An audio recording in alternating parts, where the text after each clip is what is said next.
No i zobaczcie, jaka gratka, nie lada. Tak na szybko musiałem to nagrać, bo zobaczyłem i oczom nie wierzę. Przycieram ze zdumieniem, że taką fajną maszynę firma Romet ściągnęła. Tak, to jest konkretnie Romet, chociaż nie ma jeszcze żadnych oznaczeń, ponieważ jest to wzór, który ściągnęli chyba w zeszłym roku w ogóle. Bardzo drogi pojazd, jak na skuter. A dlaczego taki drogi? No wystarczy zobaczyć, co on tutaj sobą prezentuje, a mianowicie chodzi o tą część tego pojazdu.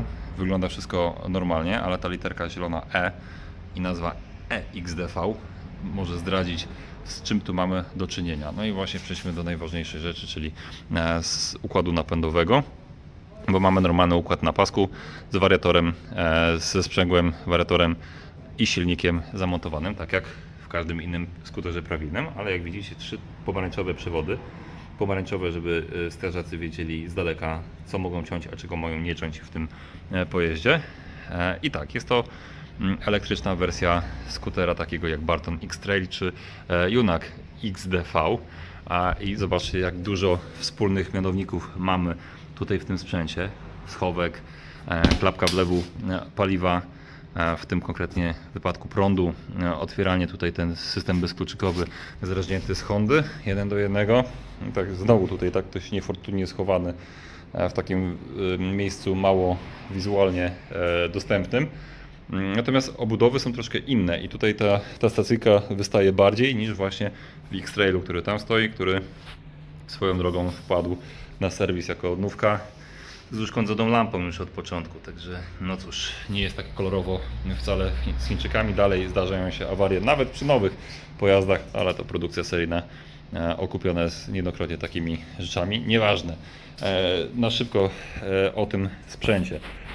Zobaczcie, wyświetlacz jak w Junaku XDV, natomiast ciekłokrystaliczny TFT z jakąś prawdopodobnie nawigacją, z czymś więcej, bo tutaj mamy sterowanie komputerem. Po tej stronie manetka ciekawa, tempomat, biegi tył i do przodu, rewelacja. Nie mogę go włączyć, bo bateria jest padnięta, tudzież nie współpracuje, nie chcę dać znaku życia. Długo stał, nikt go nie ładował i przypuszczam, że przeszła w tryb uśpienia, ale dlatego trafił do mnie, będziemy to weryfikowali. Nieważne, pokażę Wam party triki pewne. Cyk, awaryjne otwieranie, w ogóle kluczyk systemu bezkluczykowego. Jest awaryjne otwieranie tutaj, cyk. Patrzcie. EV Charger, taki naprawdę konkretny. To jest w ogóle do powieszenia na ścianie, bo całkiem spora ta ładowarka. I mamy normalne wejście ładowania, takie jak w każdej innej stacji ładowania na mieście będziecie w stanie znaleźć. Zobaczcie, jaka bateria. Z tego co wyczytałem, to podobno 240 km zasięgu, takiego gwarantowanego. I patrząc na ogrom tej baterii, jestem w stanie w to uwierzyć. Bateria litowo-jonowa, 72 V, 40 Ah, maksymalne obciążenie mniejsze równe 80. No, także 2 razy taka bateryjka i myślę, że ten zasięg tych około 240 km jest w stanie wykonać. Nie wiem w jakim trybie, ale powinien być w stanie. Która z nich jest uszkodzona? Jeszcze tego nie sprawdziłem. Motocykl bardzo świeżo nagrywam, bo dopiero co doszedł do mnie. Ale pierwsza rzecz, rozwalił mi ten system silnikowy, że nie jest silnik typu hub, czyli w tylnej piaście, a tudzież w tylnym kole, a jest normalny silniczek zamontowany na przykładni CVT, co daje nam takie rozwiązanie, daje nam troszkę większe możliwości wykorzystania silnika. Przede wszystkim jest skrzynia biegów, która dostrajała się do aktualnego momentu obrotowego, w związku z czym silnik powinien wytrzymać więcej obciążenia i dawać większe możliwości przeniesienia siły na napęd, na tylne koło. gdzie silnik typu hub zamontowany w tylnej feldze no, nie ma przełożeń żadnych, więc bardziej się męczy siłą rzeczy, bardziej się grzeje, jest mniej efektywny. A tutaj na pewno będzie to rozwiązane lepiej. Kolejna rzecz, która mi wpadła w oko, koronka z tyłu, jest czujnik, koronka z przodu jest też, koronka ABS-u jest też z przodu, więc bardzo duże prawdopodobieństwo, że ten pojazd będzie wyposażony w układ ABS, no bo tutaj czujniki Hala mamy takie jak w każdym innym sprzęcie, są czujniczki ABS-u. Junak XDV na przykład ma tylko z przodu koronkę, która służy do pokazywania prędkości, z tyłu tej koronki nie ma, więc tak gdybam sobie. Poza tym zawieszenie typu upside down. W ogóle pierwszy raz widziałem takie króciutkie lagi USD. Nie mają tutaj jakiegoś strasznie dużego, wiecie, skoku, ale mimo wszystko troszkę inaczej zawsze to działa, troszkę inaczej już ta maszyna będzie się prowadziła. Czy bardziej terenowa będzie? Tak, jak będzie terenowy miał zacięcie kierownik, to wszędzie w tym wiedzie. Jeśli nie wiecie, o co chodzi, to obejrzyjcie sobie Hondę XDV, którą rzuciłem ostatnimi czasy na kanał. Motocykl wyglądający jak terenowy, a pojechał tam, gdzie ciężkie enduro. Koła kostkowe takie, znaczy takie kosteczki też bardziej ambitne, bardziej opona błotno-deszczowa moim zdaniem, ale wiecie, na pewno gorsze warunki pogodowe też ogarnie. No i właśnie ten USD, takie zawieszenie ma występować seryjnie w Junaku XDV 300, który do nas idzie, no ale XDV ma tutaj jeszcze lampy dodatkowe.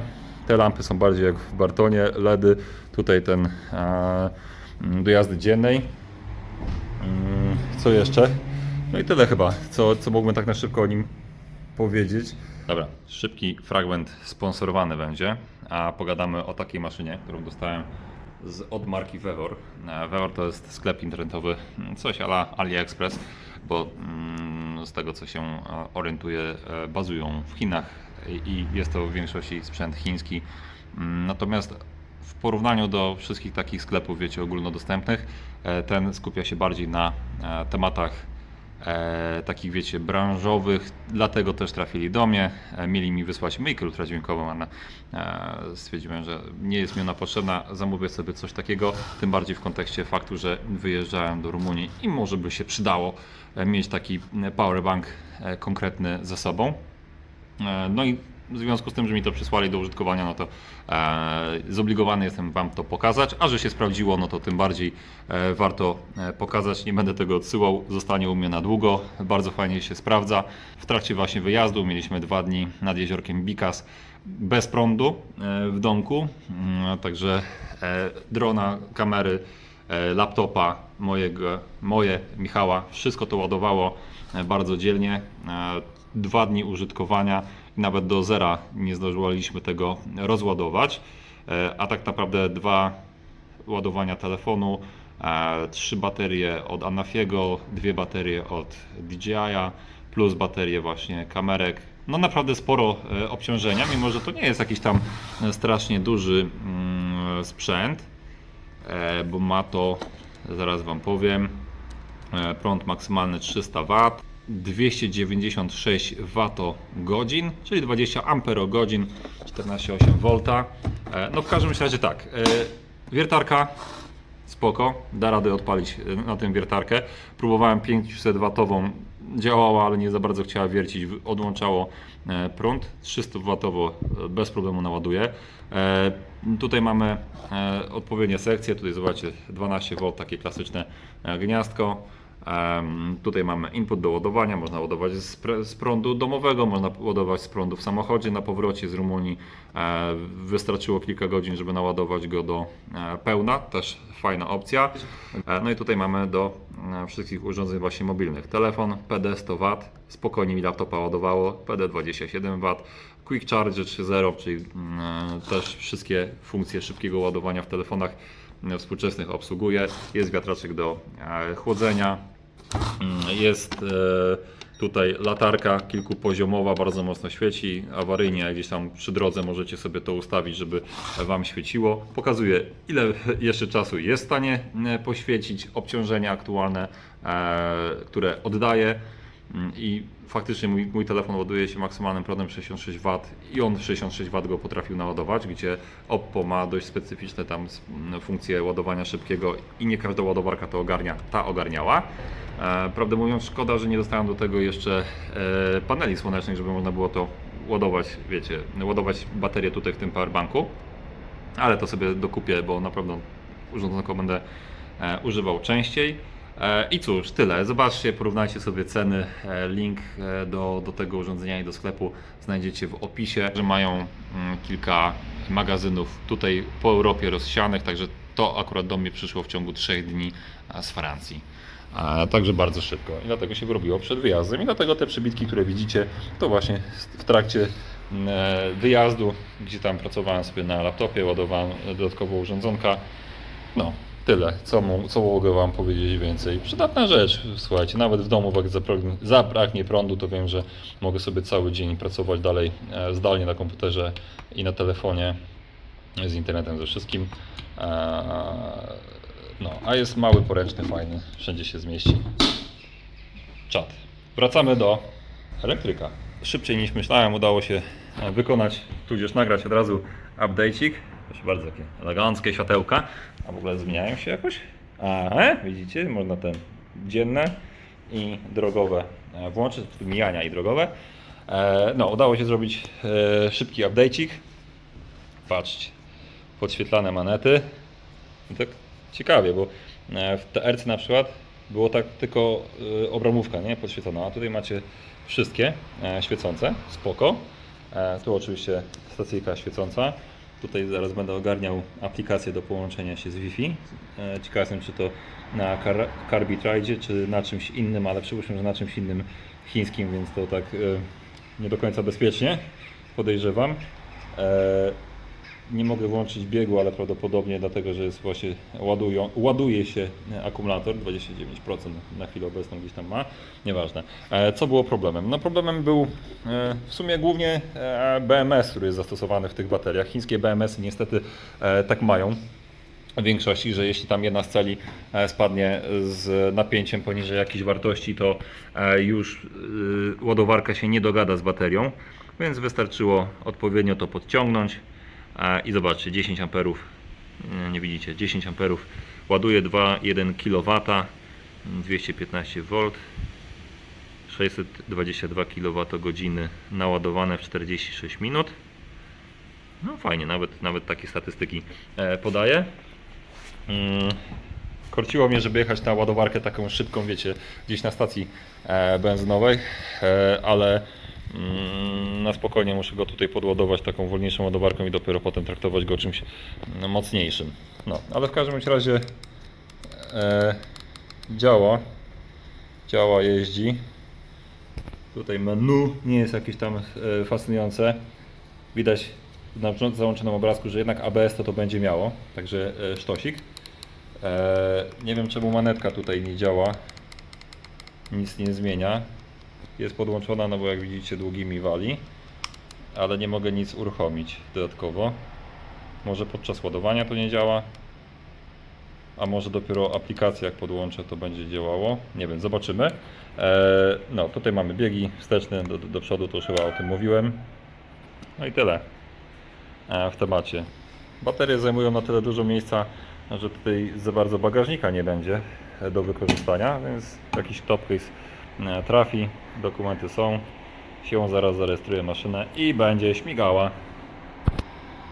Kurde, aż ciekawy jestem, jak to będzie szło, bo naprawdę ten napęd z opowiadań póki co osób, które zdążyły się nim przejechać, że jest wariat ten silniczek, więc ciekawy jestem. No wiecie, pamiętam Horwin CR6 Pro z tą przykładnią manualną, przecież to też był taki pocisk mały, jak na klasę 125, że on na pewno wszystkie 125 gonił bez większego problemu.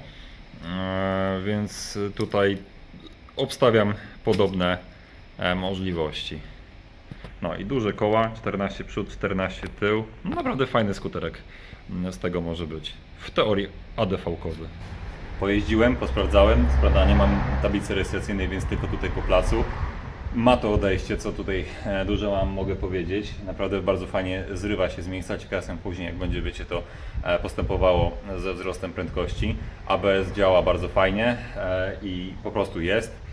Ładowanie od mniej więcej 15% trwało pół godziny, nawet mniej, 3 godziny do setki i pół godziny jeszcze na te balansowanie na samym końcu poświęcił, no to prawie 40 minut nawet tam wyszło, ale 3,5 godziny do 100%, których nie powinno się ładować, bo powinniśmy ładować między 20 a 80, tak by było optymalnie, wtedy wiecie, tych cykli ładowania schodzi najmniej, oczywiście nie pełny cykl ładowania, tylko tam jakiś jego fragment. No i cóż, trzeba jechać zarejestrować i zobaczyć, jak to chodzi na pełny gwizdek, bo zapowiada się naprawdę ciekawie. No.